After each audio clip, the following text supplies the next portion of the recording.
This is the historical home pricing chart for Jacksonville. I show this every quarter so that you guys have a baseline. And the blue lines, jagged lines, are actual home pricing, the median home price month over month. And that red smooth line is the historical average of what our home prices are expected to do. That historical home price line is at 4.9% growth. That is because for the last 40 plus years, the average historical home price appreciation year over year in Jacksonville is 4.9%. And so what we're seeing here is largely what we at JWB have been predicting for years and years and years now, is that you're going to see pricing really start to oscillate around what that red line does. And so you can see it here touching the line, it goes up. You can see it touching the line again, it's gone up, right?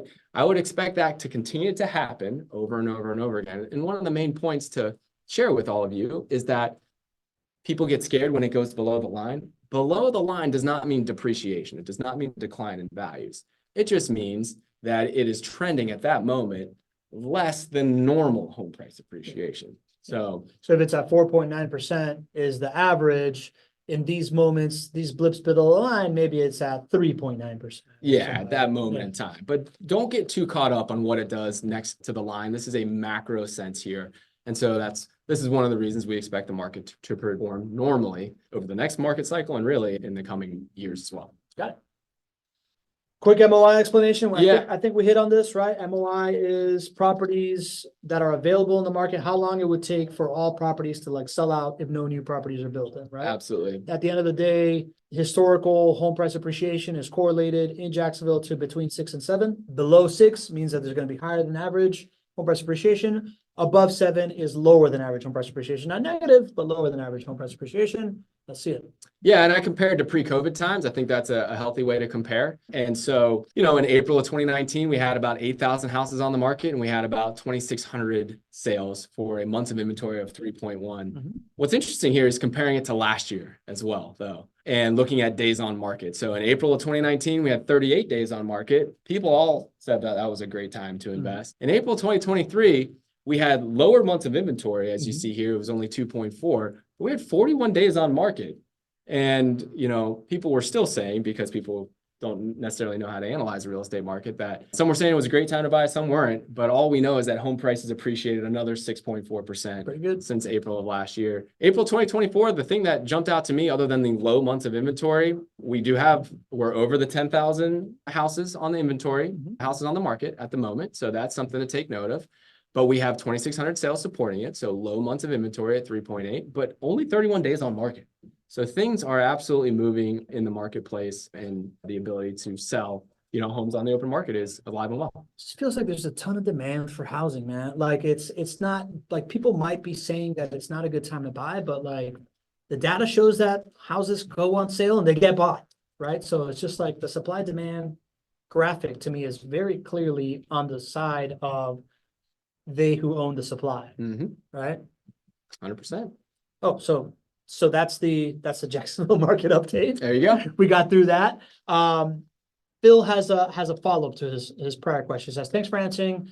He totally understands single family versus multi. He guess it also comes down to cost to build, and that continues to rise, which leads to higher prices. What do you think about that? Yeah, the cost of build hasn't come down like we have hoped and thought that it might by this time. I was just listening to the call for some of the institutions that have released some of their numbers, and they're actually starting to see that their home costs and their build costs have started to see some relief, which is nice. Hasn't happened here at JWB. We clearly don't play at the institutional level, but we are certainly, we build 400 houses a year. So, and we haven't seen those costs go down. But I think your point is, do cost increases lead to higher home prices in the future? And the answer is yes. That's one of the things that makes housing both less affordable when that happens. But as an investor, that's what we're talking about with a hedge against inflation. It's because as home prices, as the cost to build a home go up, if you're a builder and you still expect builders to make a profit, ultimately, for them to bring new inventory to the market, the price of what they sell has to go up. And so that's why this is such a built-in hedge against inflation. And I wish construction costs were coming down. Maybe they will in the short run. I've been saying that for years now, so I won't hold my breath, but that would be nice. Got it. Finally, let's do the JWB statistics real quick, and then we can answer the rest of these questions, GC. I love it. All right, this is interesting kind of stats that you pulled up for this one. I'm really excited to share all Yeah. of this with you. So, our theme for 2024 here at JWB is making an impact. And it's those three words have really helped to bring to light, I think, the activities that happen on a day-to-day basis here, and really zoned in on the things that we are doing here with all of your investments, and how we're improving lives, changing people's lives. And we have some new client reporting that's just been released. Some of you have already taken a whirl of the new client reporting. We'll be launching that more and more in the coming weeks and months here. So if you have the opportunity to log into your reporting and you haven't done that yet, go ahead and do that. Noted. But now we have, with this new improved reporting, you get to see all profit centers that make up your investment. And for the first time, we're able to see and capture just how much wealth and profits have been created for our clients beyond just net rental income and beyond just tax savings. And some of the stats I think are just really fun to share. So that's what I'm going to do. I'm going to include this on our quarterly calls going forward. But here's what we have. We have just about 1,100 turnkey clients, those that own turnkey properties with us. We've sold just over 3,000 properties. So the average JWB client owns just under 3 turnkey properties. And our average annualized rate of return across our entire portfolio is 22%. Yeah. So the number of times, I should point out, that we have put 22% on an expected return on investment for our portfolio. How many times do you see? Zero, right? You will see right now that it's 9 to 10%. It's largely been around 9 to 10% for our entire history. But this is that under promise and over deliver coming to fruition there, seeing that our clients on average are earning 22%. For those of you that are new here, under promise, over deliver is a core value here at JWB. It's something that Greg has beaten into my head as I build my own business, and I think about just like every moment. It's kind of built into every part of the experience. So key to success, what keeps people coming back. Yep. So this is, I think, the most fun data for me to share. So we're able to see through all profit centers what we've been able to do as far as wealth accumulation for our clients here. So I'm really happy to report that we have 3 clients that have made over $2 million with their JWB investments. We have 36 millionaire clients, those that have made over $1 million with their JWB turnkey investment properties.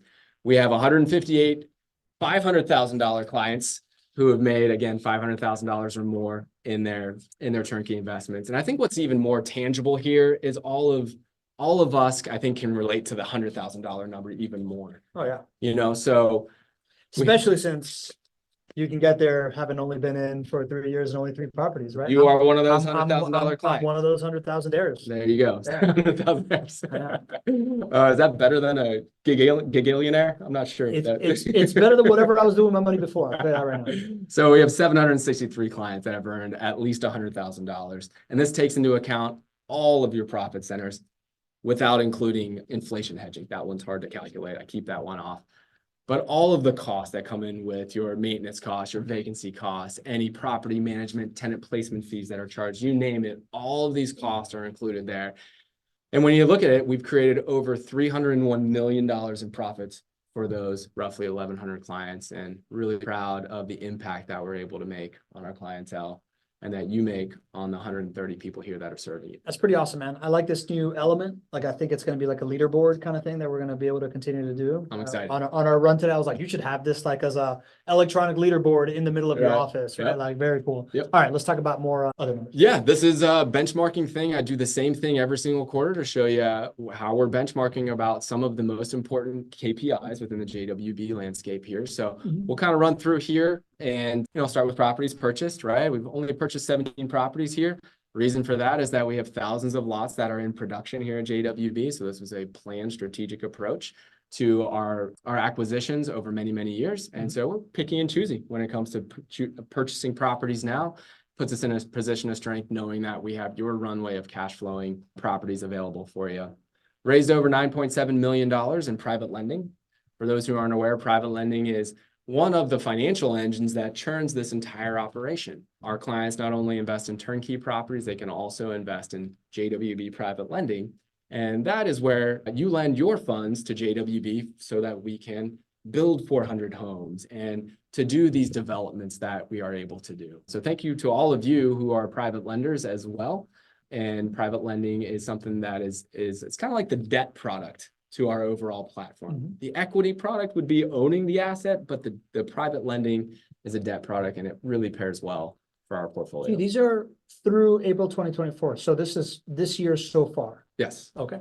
yes. Some big Yep. numbers for. We'll raise 4 about 30 months. million bucks Yeah, okay. of new capital. Okay. On the private lending side, we have paid back, including principal and interest, over $500 million since inception in 2006. Okay. Never once missed a payment. That's not Never- counted on the 300 million that you. That is not counted. All right, got Nope. it. All right. We have built or renovated over 500 properties so far through April, so continuing to hum along there. And we sold 83 properties through April. And again, these numbers are essentially scale. The scale of properties that you're building and renovating, the sales that you're doing, the money that you have access to allows you to control costs and control experience for us investors in our own properties, because you have this whole engine churning, and that allows you to get preferential treatment from vendors, allows you to get speed to market with things, a well-oiled machine. It's the whole vertical integration. The whole vertical integration. I've heard There that you go. word. Yeah. All right. You may be familiar. So other property management KPI stats that I just love sharing. Our property management team does such a great job, and it allows me to get up each and every quarter. You guys see it, and to be able to gush over what these stats are and what they mean as far as consistency and, just unbelievable performance for our clients. So rent collection of 98.6% through April of 2024, in and out every single month. Extremely high rent collection numbers. At the end of the day, that's what supports the financials of this investment for our clients. So super proud of that.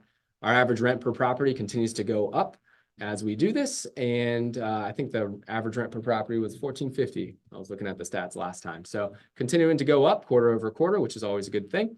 And current properties under management, just a shade under 5,800, will be over there pretty soon. So getting close to 6,000. Nice, dude. Very cool. We've rented 458 houses this year. And again, for those who are new, we don't just rent out homes on a 1-year lease. We sign 2- and 3-year leases. And so that next line there, the average duration of initial lease is just about 27 months. That's the property management team working hard for you so that we can ensure long-term resident stays.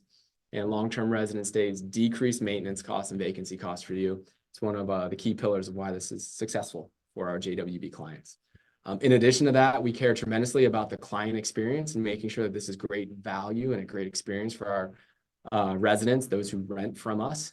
And because when it comes time to re-sign or renew that lease, we want that decision to be an easy one for those residents to renew. And so we've re-signed or renewed 775 leases through April. We are going to absolutely crush our world records when it comes to homes rented and homes re-signed this year. And then lastly, our eviction percentage is right in line with our historical norms. 0.35% is right where we are typically. Awesome. And back to kind of like the advice we had given Leo earlier, this is the power of the team, right? Like this idea that you are keeping occupancy high because you're signing long-term leases, that you have this ability to re-sign, the fact that you have like virtually non-existent evictions, that's not by accident, right? Like, and that is what really, really drives return. Leo was actually asking, when you sign 2- to 3-year leases, do you have built-in increase in the contract? Absolutely, we do. Okay, there you go. That answers that. So yeah, so Highlights, GC. Yeah, this is Yeah. just many times you all want to see what's happening and what the inventory looks like. Happy to just kind of share just an overview with you. So minimum out of pocket for an investment of one JWB turnkey property, somewhere around $75,000 to $100,000 out of pocket. Your estimated returns on investment will be between 9 to 10% when we put that portfolio together for you. The interest rates you can expect is about 6%, and that's for JWB clients only. We're able to get preferred rates because of our lender base, which you all get to enjoy. And of course, we have those multiple JWB incentive packages available as well. And if you haven't talked with a member of the sales team yet, we have some really cool tools now to be able to put portfolios together for you that are perfect for your goals, give you visibility into the properties that we're putting into the portfolio like we truthfully never had before. And so if you haven't talked to the sales team, if you're a current client or a potential new client, you're going to really enjoy that call. And the portfolio planning and the portfolio creation process is something that you're going to love. So I hope you reach out to them. So if you want that, loving that experience, and you are a current client, just reach out to your service teammate. If you are new here, again, go to chatwithjwb.com or shoot an email to info@jwbcompanies.com. And get that thing going. Just plan it out. See what it looks like. See what it looks like for you to acquire these properties, right? Like I find that nothing happens without you visualizing it first, right? So like if you don't hop on that first call and you see what it is, your brain will solve for it on the back end, right? It'll find the money, it'll find the path to do it. That's how my story has been. Just kind of like jump in and figure out how to continue to add chips to my portfolio. I'm up to 5 now. I never thought I would say that when I bought my first one 3 years ago. But it all comes down to this idea of like really believing in it, really like seeing it as a North Star, going to chatwithjwb.com, getting that thing started. And my pitch is that we do this every Tuesday. Come and hang Come out. back on Tuesdays. Hang out with us on the Not Your Average Investor Show. GC